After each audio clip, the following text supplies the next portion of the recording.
Hello everyone, स्वागत है आप सभी का ब्लॉक प्रोजेक्ट मैनेजर की important question answer practice set में। और दूसरा प्रैक्टिस सेट है आपका। कल की एक प्रैक्टिस सेट ऑलरेडी आपकी हो चुकी है, तो चलिए स्टार्ट करते हैं। 20 प्रश्न है इसमें, ठीक है। 20 प्रश्नों की श्रृंखला है। पहला प्रश्न कह रहा है कि पंचायती राज संस्थानों को संवैधानिक दर्जा किस संशोधन अधिनियम द्वारा दिया गया जिसने ग्रामीण शासन में महिलाओं की भागीदारी को सुनिश्चित किया। तो कौन सा संविधान संशोधन अधिनियम था जिसमें पंचायती राज को लाया गया और उसने महिलाओं की भागीदारी को सुनिश्चित किया? तो 42वां संविधान संशोधन था, 61वां संविधान संशोधन था, 73वां संविधान संशोधन अधिनियम था, या 93वां संविधान संशोधन अधिनियम था। तो आपका जो 42वां संविधान संशोधन अधिनियम हुआ था वो 1976 में हुआ था, तो 1976 में। और इसमें जो क्या था, इस संशोधन के माध्यम से बहुत सारे संविधान में क्या किया था, बहुत सारे प्रावधानों को जोड़ा गया था। तो जो हमारा पंचायती राज को जोड़ा गया था वो आपको पता है कि वर्ष 1992 में जोड़ा गया था। 73वां संविधान संशोधन अधिनियम 1992 वर्ष 1992 में पंचायती राज संस्थानों को संविधान में सम्मिलित किया गया। और इसने क्या किया कि ग्रामीण क्षेत्र में महिलाओं की भागीदारी को सुनिश्चित करने का काम किया। 1/3 यानी 1/3 जो सीटों पे आरक्षण का इसने प्रावधान किया, यानी वुमेन्स के लिए 1/3 जो सीटें हैं पंचायत से लेकर जिला स्तर तक मिलती हैं, ठीक है। तो ऑप्शन नंबर जो सी होगा आपका राइट जवाब होगा। अगले प्रश्न पे चलते हैं। अगला प्रश्न कह रहा है कि ग्रामीण अर्थव्यवस्था में जजमानी व्यवस्था यानी जजमानी सिस्टम का मुख्य आधार क्या था?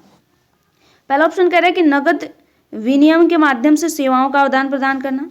दूसरा कह रहा है कि पारंपरिक व्यवसायों के लिए वस्तुओं या सेवाओं के बदले सेवाएं यानी अनाज देना। तीसरा कह रहा है कि केवल उच्च जातियों के बीच भूमि का आदान प्रदान करना। और चौथा कह रहा है कि सरकारी ठेकों पर आधारित श्रम आपूर्ति।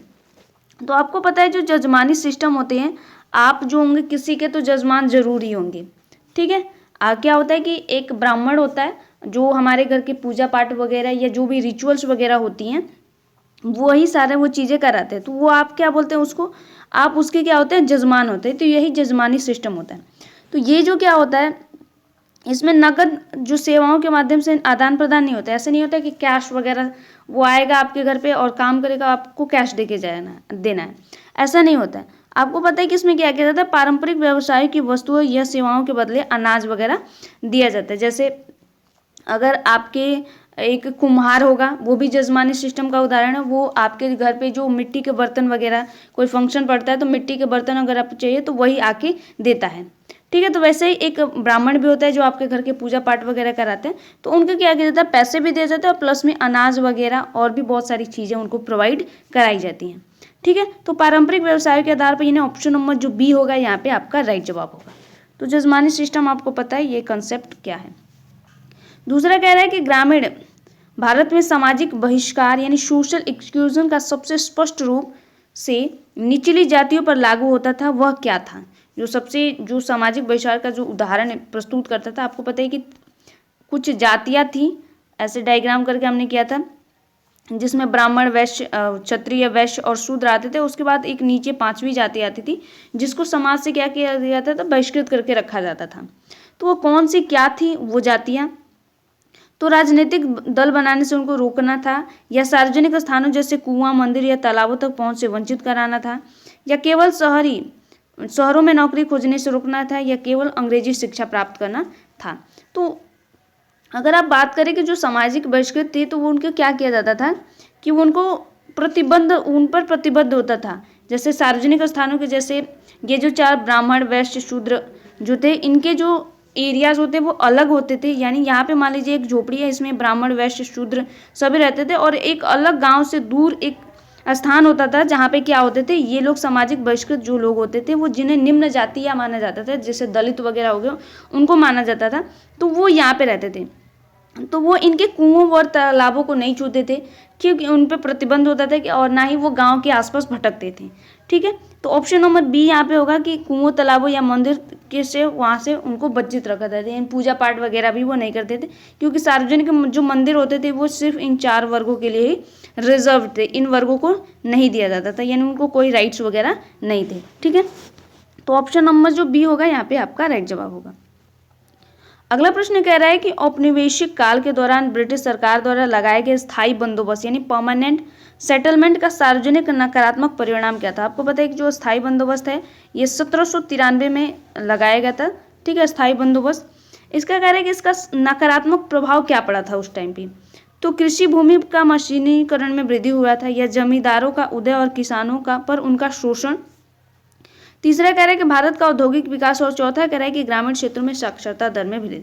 तो मैंने आपको बताया था कि जो औपनिवेशिक काल था यानी जो अंग्रेज जिस टाइम पे थे, उस टाइम पे क्या होता था कि जो टैक्स का सिस्टम इन्होंने लाया था, स्थायी बंदोबस्त व्यवस्था, जमींदारी, रैयतवाड़ी, महलवाड़ी, तो ये जो कंसेप्ट वो लेकर आए थे, उससे क्या हुआ था कि एक नए वर्ग का उदय हुआ था, जिससे जमींदारी, जो जमींदारी प्रथा थी, एक नए वर्ग का उदय हुआ था और किसानों का इससे शोषण होना स्टार्ट हो गया।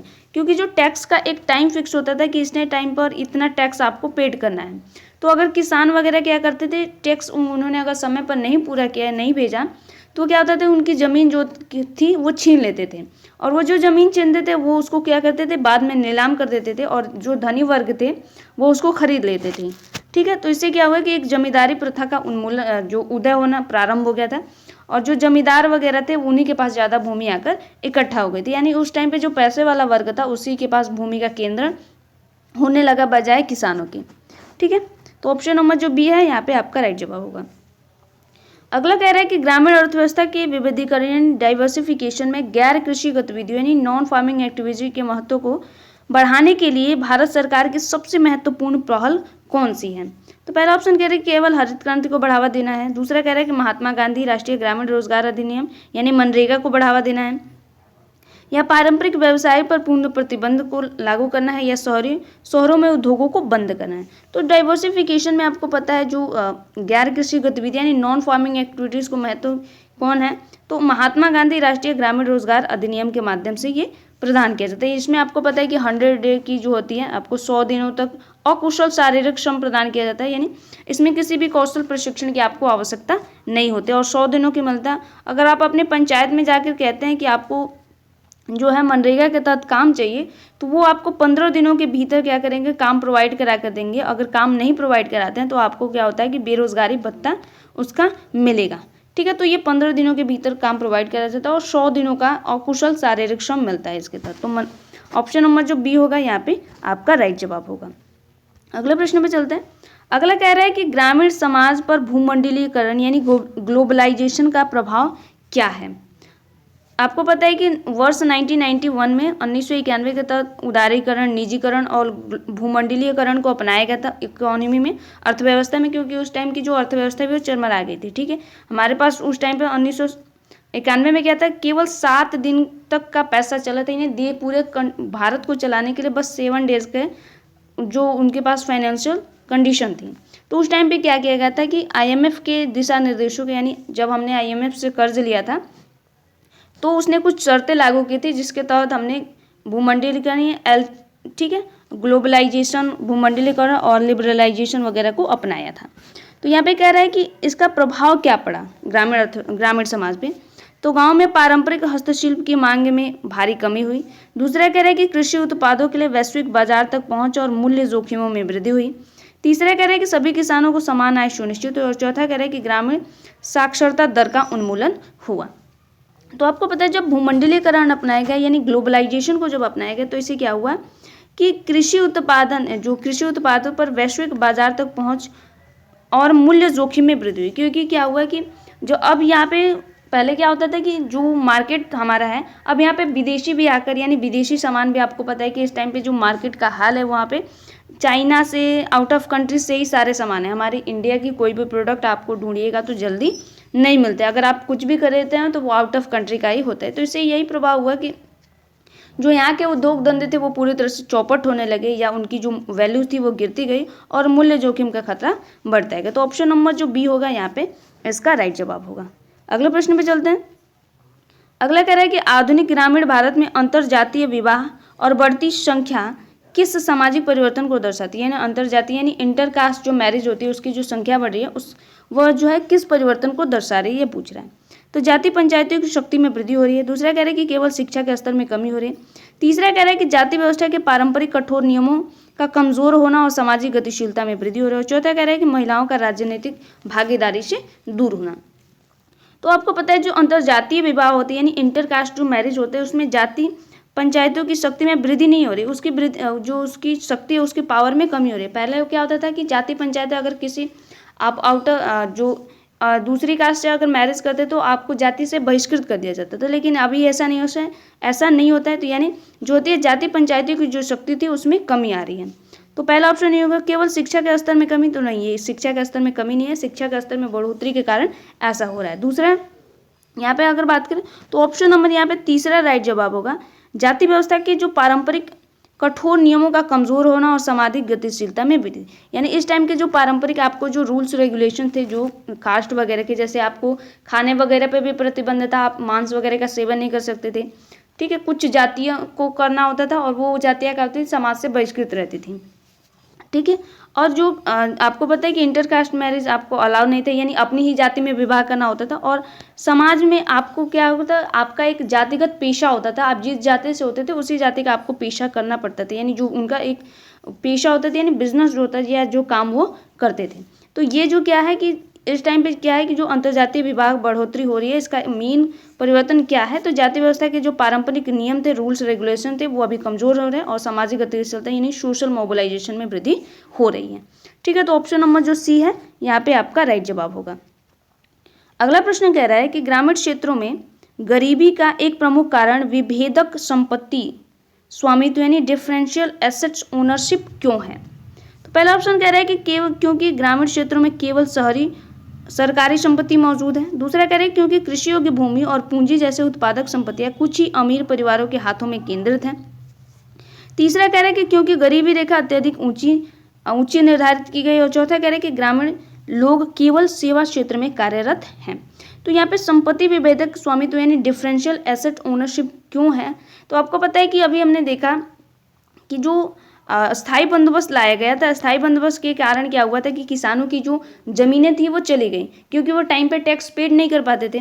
तो इससे क्या हुआ कि एक जो अन्य वर्ग आया, जमींदारी जो वर्ग आया, ये दो धनी वर्ग थे, यानी इनके पास पैसा था, तो उन्होंने क्या किया, जब ज़मीनें नीलाम होती थी तो उसको खरीदते थे। और इसके पास क्या हुआ, इनके पास क्या हो गया कि बहुत सारी ज़मीनें इकट्ठा हो गई, यानी जो संपत्ति हो गई। क्योंकि आपको पता है कि जो खेत वगैरह होते हैं ये आपकी प्रॉपर्टीज़ होती हैं, तो इसलिए ऐसे विभेदक हो गया क्योंकि कुछ वर्गों के पास जो है ज़मीनें ज़्यादा हो गई और कुछ वर्गों के पास ज़मीनें हाथ से चली गई। तो ऑप्शन नंबर जो बी होगा यहाँ पे होगा, क्योंकि कृषि योग्य भूमि और पूंजी जैसे उत्पादक संपत्तियाँ कुछ ही अमीर परिवारों के हाथों में केंद्रित है, यानी यहाँ पे जो प्रॉपर्टी है वो कुछ ही लोगों के हाथों में केंद्रित है। और क्यों केंद्रित है तो ये भी आपको पता चल गया। अगले प्रश्न पे चलते हैं। अगला प्रश्न कह रहा है कि भारत में सहकारी आंदोलन यानी कोऑपरेटिव मूवमेंट्स का प्राथमिक उद्देश्य ग्रामीण अर्थव्यवस्था में क्या भूमिका निभाते हैं, यानी जो कोऑपरेटिव मूवमेंट्स होते हैं वो ग्रामीण अर्थव्यवस्था में उनके क्या रोल प्ले करते हैं, बताना है आपको।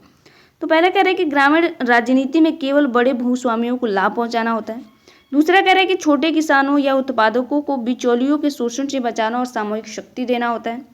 तीसरा कह रहा है कि सभी प्रकार के ऋणों को पूरी तरह से समाप्त करना होता है। या चौथा कह रहा है कि कृषि में विदेशी निवेश को पूरी तरह से प्रतिबंधित करना होता है। तो आपको पता है जो सहकारी आंदोलन था, कोऑपरेटिव जो था, उसका क्या उद्देश्य था, तो कोऑपरेटिव्स के माध्यम से क्या होता है कि जो संगठन होते हैं, जैसे कई वर्ग मिलकर एक संगठन का निर्माण करते हैं और एक साथ काम करते हैं। तो इससे क्या हुआ कि छोटे किसानों और उत्पादक बिचौलियों के शोषण से बचाने और सामूहिक शक्ति देता है। इससे क्या हो गया, जो किसान वगैरह थे वो इकट्ठा हो गए और अपना जो प्रोडक्ट होता था, यानी जो उनकी जो अनाज वगैरह होते थे, अब वो सामूहिक रूप से बेचते थे। तो इससे क्या होता था कि जो बिचौलियों की जो प्रॉब्लम थी वो सॉल्व हो गई। तो ऑप्शन नंबर जो बी होगा यहाँ पे आपका राइट जवाब होगा। अगला प्रश्न कह रहा है कि 73वें संवैधानिक संशोधन के बाद ग्राम सभा की सबसे महत्वपूर्ण लोकतांत्रिक भूमिका क्या है। ग्राम सभा की सबसे महत्वपूर्ण भूमिका पूछ रहे हैं यहाँ पे, लोकतांत्रिक भूमिका। तो राज्यों के लिए कानून बनाना है या केवल करों का संग्रहण करना है। दूसरा है ग्राम पंचायतों के कार्यों, बजट योजनाओं की निगरानी करना और जवाबदेही सुनिश्चित करना। और चौथा है भारत के राष्ट्रपति का चुनाव कराना है। तो आपको पता है जो 73वां संविधान संशोधन 1992 हुआ था, ये पंचायत राज से संबंधित है। तो ऑप्शन नंबर यहाँ पे तीसरा आपका राइट जवाब होगा। ग्राम पंचायतों के कार्यों, बजट योजनाओं की निगरानी करना और जवाबदेहिता को सुनिश्चित कराने का काम क्या किया गया, इस संशोधन के माध्यम से किया गया। ठीक है, तो जो ग्राम सभा थी इसके लिए ये किया गया। तो ऑप्शन नंबर जो सी है आपका राइट जवाब होगा। अगले प्रश्न पे चलते हैं। अगला प्रश्न कह रहा है कि भारत में गरीबी को मापने के लिए उपभोग व्यय दृष्टिकोण यानी कंजम्पशन एक्सपेंडिचर अप्रोचेस का उपयोग क्यों किया जाता है, न कि आय दृष्टिकोण का। तो जो कंजम्पशन यानी जो उपभोग है उसका दृष्टिकोण, इस दृष्टिकोण को क्यों अपनाया जाता है। तो पहला ऑप्शन कह रहे हैं क्योंकि ग्रामीण क्षेत्रों में लोगों को आय के बारे में पता नहीं होता है, इसलिए अपनाया जाता है। दूसरा कह रहे हैं कि क्योंकि उपभोग व्यय डेटा एकत्र करना और डेटा की तुलना में अधिक विश्वसनीयता होती है, इसलिए अपनाया जाता है। तीसरा कह रहे हैं कि क्योंकि आय व्यय से हमेशा अधिक होती है, आय जो होती है व्यय से हमेशा अधिक होती है। या चौथा कह रहे हैं क्योंकि उपभोग व्यय का आकलन केवल शहरी क्षेत्रों के लिए किया जाता है।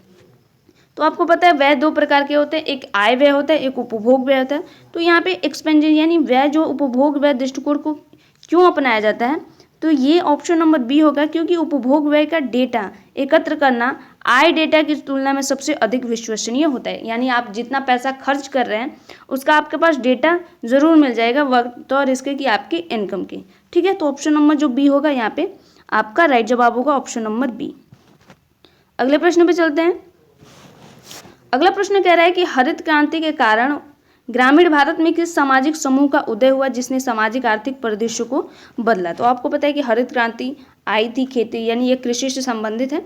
तो इस किसका परिदृश्य बदला, तो केवल भूमिहीन मजदूरों का बदला, या धनी किसान और या पूंजीवादी किसान का बदला, शहरी औद्योगिक श्रमिक का बदला, या पुरोहित वर्ग का बदला। तो खेती से संबंधित है तो ऑब्वियस सी बात है किसान की बात होगी, लेकिन इसमें किसानों को ऐसे वर्ग यानी जो रिचेस्ट किसान थे यानी जो धनी किसान थे या पूंजीवादी किसान थे, इसको इनका ज़्यादा लाभ हुआ। कैसे हुआ, जैसे जो लेकर आया गया था हरित क्रांति में आपको हाई यील्ड वैरायटी के जो बीज लाए गए थे, जिससे उत्पादन जो खेती में उत्पादन था वो बढ़ा था। तो इसका लाभ भी ज़्यादातर बड़े किसानों को हुआ, क्योंकि उनके पास खेत वगैरह ज़्यादा थे और वो ज़्यादा प्रोडक्शन कर पाते थे। जबकि छोटे किसानों के पास एक छोटी भूमि थी या लगभग 9 के बराबर थी, और उसके साथ ही साथ अन्य क्षेत्रों में जो था इसको नहीं लेके गया गया था। यानी हरित क्रांति कुछ ही राज्यों तक ही सीमित रह गए, जिससे एक जो हुआ सामाजिक और आर्थिक बदलाव के साथ साथ एक डिस्पैरिटी भी बनी। ठीक है, तो ऑप्शन नंबर जो बी होगा यहाँ पे आपका राइट जवाब होगा।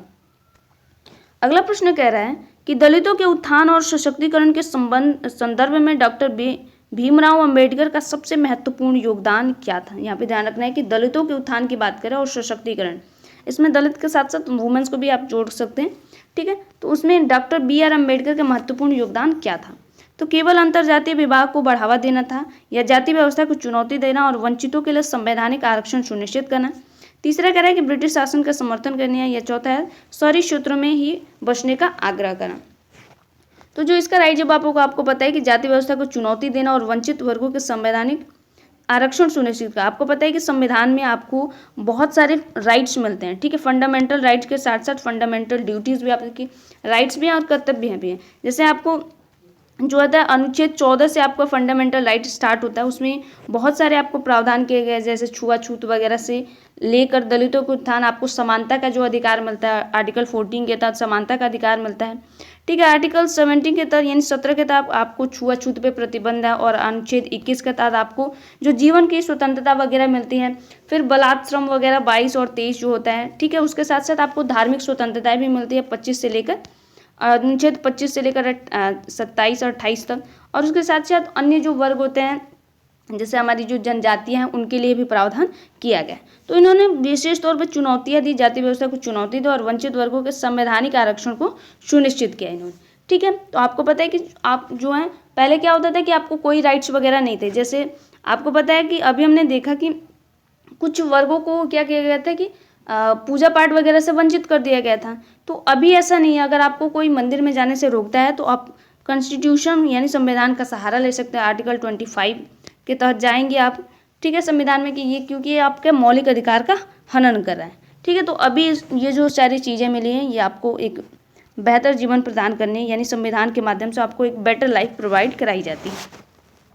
अगला प्रश्न कह रहा है कि ग्रामीण क्षेत्रों में सामाजिक वानिकी यानी सोशल फॉरेस्ट्री कार्यक्रम का मुख्य उद्देश्य क्या है।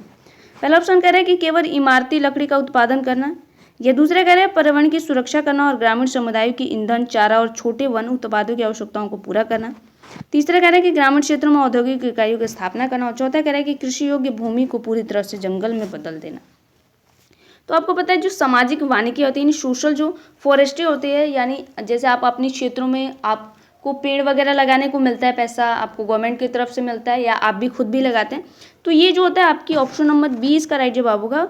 पर्यावरण की सुरक्षा और ग्रामीण समुदाय की ईंधन, चारा व छोटे वन उत्पादों की आवश्यकता को पूरा करने का काम के लिए ये होता है, इसका मेन उद्देश्य है। आपको पता है कि आपको फॉरेस्ट्री के लिए यानी पैसा मिलता है वन वगैरह के लिए, ठीक है। जंगल, जैसे जंगल नहीं, पेड़ वगैरह लगाने के लिए आपको पैसा मिलता है। और उसको बाद आपको होता है जब वो पेड़ बड़ा हो जाता है तो आप उसको कट करके सेल कर सकते हैं, बेच सकते हैं, उसकी जगह पे फिर से नया पौधा लगा सकते हैं। तो इसके लिए आपको गवर्नमेंट की तरफ से भी पैसा मिलता है, उसके लिए बहुत सारी परियोजनाएं लाई जाती है और प्लस में आप अपने स्तर पर भी कर सकते हैं। तो यही सामाजिक वानिकी का एक उद्देश्य होता है। अगले प्रश्न पे चलते हैं। कह रहा है कि भारत में लिंगानुपात यानी सेक्स रेशियो में गिरावट, विशेषकर बाल लिंगानुपात ग्रामीण समाज की किस गहराई समस्या को उजागर करती है। यानी बाल, यहाँ पे ध्यान रखना है कि बाल लिंगानुपात की बात कर रहे हैं, यानी जो नवजात शिशुओं की जो पैदा होती है, जैसे आपको जो बच्चे होते हैं ना 0 से लेकर 6 मंथ या 1 मंथ के बीच के, उनको यहाँ पे लिया जाता है, ठीक है। विशेष तौर पे उनके लिंगानुपात में कमी हो रही है। लिंगानुपात का मतलब होता है कि 1000 बच्चों पे या 1000 पुरुष या बालकों पे 1000 बालिकाएं, ठीक है। तो यही लिंगानुपात इक्वल होना चाहिए, लेकिन गिरावट हो रहा है तो उसका क्या कारण है, क्या किस समस्या को उजागर कर रहे हैं, पूछ रहे हैं। तो केवल पुरुषों के बीच शिक्षा की कमी है, या दूसरा कह रहे हैं कि सामाजिक सांस्कृतिक कारकों से प्रेरित पुत्र वरीयता और कन्या भ्रूण हत्या। तीसरा है महिलाओं की बड़ी संख्या में शहरों की ओर प्रवास करना, या चौथा है केवल कृषि उत्पादन का कम होना है। तो आपको पता है जो भ्रूण हत्या है, जो हमारा समाज है पेट्रियार्कल सोसाइटी है, यानी इसमें जो है पुरुष प्रधान समाज है, यानी इसमें जो है मेल कैंडिडेट को ज़्यादा वरीयता दी जाती है। इसी कारण क्या हो रहा है कि ये जो है बाल जो सेक्स रेशियो में गिरावट हो रही है, यानी बाल लिंगानुपात में कमी हो रही है। तो जो सामाजिक सांस्कृतिक कारक जिसमें पुत्र को वरीयता दी गई और कन्या भ्रूण हत्या को प्रोत्साहन मिलता है। आपको पता है कि जो होता है कि सोनोग्राफी के माध्यम से क्या कराया जाता है कि भ्रूण का चेकअप कराया जाता है कि लड़का है या लड़की। अगर लड़के होते हैं तो उसको क्या किया जाता है कि गर्भ में ही मार दिया जाता है, ठीक है। तो यही ये कंसेप्ट बता रहा है कि लिंगानुपात का कम होने का क्या एक मेन जो समस्या है, इसको कैसे उजागर कर रहा है। अगले प्रश्न पे चलते हैं। अगला प्रश्न कह रहा है कि ग्रामीण समाज में कृषि संकट का सबसे प्रत्यक्ष और गंभीर परिणाम क्या है, ठीक है। यहाँ पे ध्यान रखना है कि ग्रामीण समाज की बात करें और कृषि संकट की बात करें।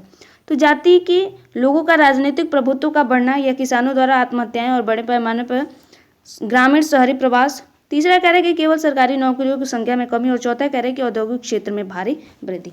तो आपको पता है जो इस टाइम के जो ग्रामीण समाज है या पहले के भी जो ग्रामीण समाज थे, उसकी एक जो सबसे गंभीर समस्या क्या थी, तो किसानों की आत्महत्याएं और बड़े पैमाने पर ग्रामीण शहरी प्रवास। क्योंकि आपको पता है किसान की जो इनकम होती है वो खेती होती है, लेकिन जब फसल बर्बाद हो जाती है तो उसको क्या करना पड़ता है, फिर से नई फसल के लिए पैसे चाहिए, और पैसे के लिए वो बैंक या साहूकार के पास जाता है और वो ऋण जाल में फंस जाता है। और जब वो पैसा चुका नहीं पाता तो क्या कर लेता है कि आत्महत्या वो कर लेते हैं, ठीक है। और इसके साथ ही साथ जो ग्रामीण से शहरी की तरफ प्रवासन करें कि खेती से उनको इतना लाभ नहीं मिल रहा है। तो ये जो 2 कारण हैं वो सबसे गंभीर स्थिति को ग्रामीण क्षेत्रों में दर्शाते हैं, और जो सबसे ज़्यादा है वो आत्महत्याएं की, यानी किसानों की आत्महत्याएं को दर्शा रहा है, ठीक है।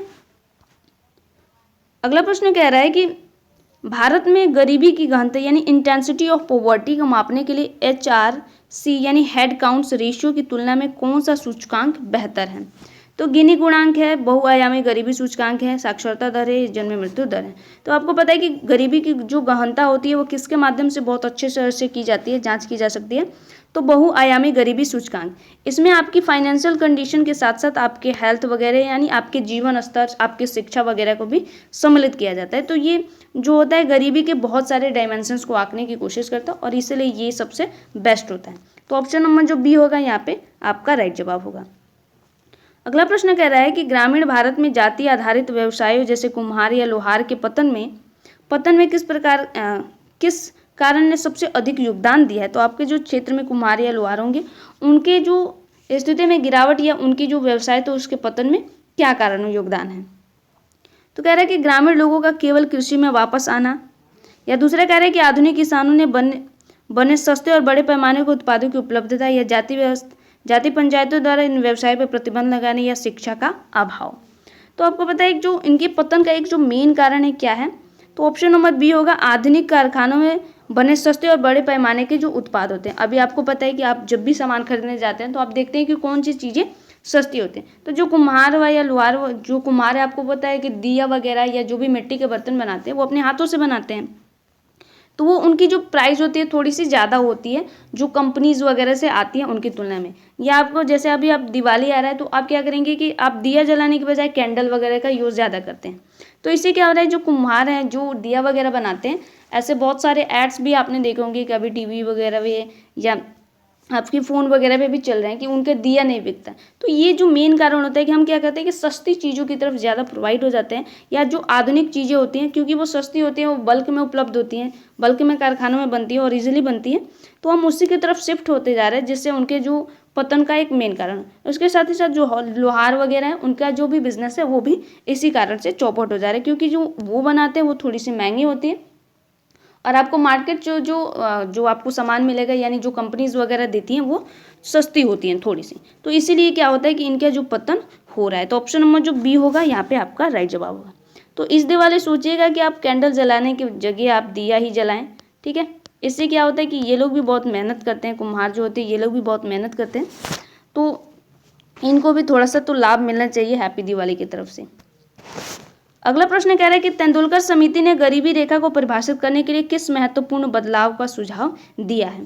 तो पहला ऑप्शन कह रहा है कि केवल ग्रामीण क्षेत्रों में 24 कैलोरी आवश्यकता को बनाए रखना। दूसरा कह रहा है कि केवल शहरी क्षेत्रों में 1.9 डिग्री प्रति $1.90 प्रतिदिन अंतर्राष्ट्रीय मानक का उपयोग करना, या कैलोरी उपयोग से हटाकर स्वास्थ्य, शिक्षा और खाद्य व्यय को शामिल करते हुए उपभोग आधारित मापन को अपनाना। और चौथा कह रहा है कि केवल पुरुषों की आय को गरीबी निर्धारण का आधार बनाना। तो यहाँ पे बात कर रहा है कि तेंदुलकर समिति और उन्होंने गरीबी को परिभाषित करने के लिए जो सुझाव दिया था वो होगा आपका ऑप्शन नंबर सी होगा, कैलोरी उपयोग से हटकर स्वास्थ्य, शिक्षा और खाद्य व्यय को शामिल करते हुए उपभोग व्यय आधारित पैमाने को अपनाने। यानी उन्होंने क्या किया था कि स्वास्थ्य वगैरह, हेल्थ वगैरह को भी इसमें जोड़ा और गैर खाद्य पदार्थों को भी इसमें सम्मिलित किया था। तो ऑप्शन नंबर जो सी होगा यहाँ पे आपका राइट जवाब होगा। अगला प्रश्न कह रहा है कि ग्रामीण समाज में ऋणग्रस्तता यानी इनडेप्थनेस का मुख्य कारण क्या है। तो पहला ऑप्शन कह रहा है कि बैंकों द्वारा किसानों को बहुत कम ऋण देना। दूसरा कह रहा है कि कृषि में अनिश्चितता या उत्पादों की कम मूल्य और सामाजिक धार्मिक आयोजन पर अत्यधिक व्यय। तीसरा कह रहा है कि किसानों का केवल सरकारी बैंकों से ऋण। या चौथा कह रहा है कि सरकार द्वारा उर्वरक सब्सिडी को पूरी तरह से समाप्त करना। तो आपको पता है जो ग्रामीण क्षेत्रों में जो ऋणग्रस्तता आपको देखने को मिलती है उसका मेन कारण क्या होता है। तो कृषि में अनिश्चितता, उत्पादों का कम मूल्य और सामाजिक धार्मिक आयोजनों पर अत्यधिक व्यय, जिसके कारण जैसे किसान की जो इनकम होती है वो खेती से ही होती है, लेकिन अगर प्रोडक्शन नहीं हुआ अच्छी से, जो है आपकी फसल वगैरह नहीं हुई, तो क्या होगा कि वैल्यू जो होती है उनको कम, यानी इनकम जो होती है कम मिलती है। इसके साथ ही साथ जो ग्रामीण क्षेत्र में आपको पता है कि जो धार्मिक आयोजन या सामाजिक जो आयोजन होते हैं बहुत ज़्यादा होता है और उन पर बहुत ज़्यादा व्यय भी किया जाता है। तो जो किसान होते हैं उनको उन चीज़ों पर भी ज़्यादा खर्च करना पड़ता है, जिसके कारण क्या होता है कि वो ऋणग्रस्तता के शिकार हो जाते हैं। तो ऑप्शन नंबर जो बी होगा यहाँ पे आपका राइट जवाब होगा। ओके, तो ये आपके 20 क्वेश्चन जो थे वो कंप्लीट हो गए हैं, ठीक है। इसमें 20 प्रश्न थे आपके। तो आज की क्लास आपको कैसी लगी कमेंट में ज़रूर बताइएगा। मिलते हैं अगली क्लास में गाइस, तब तक के लिए धन्यवाद।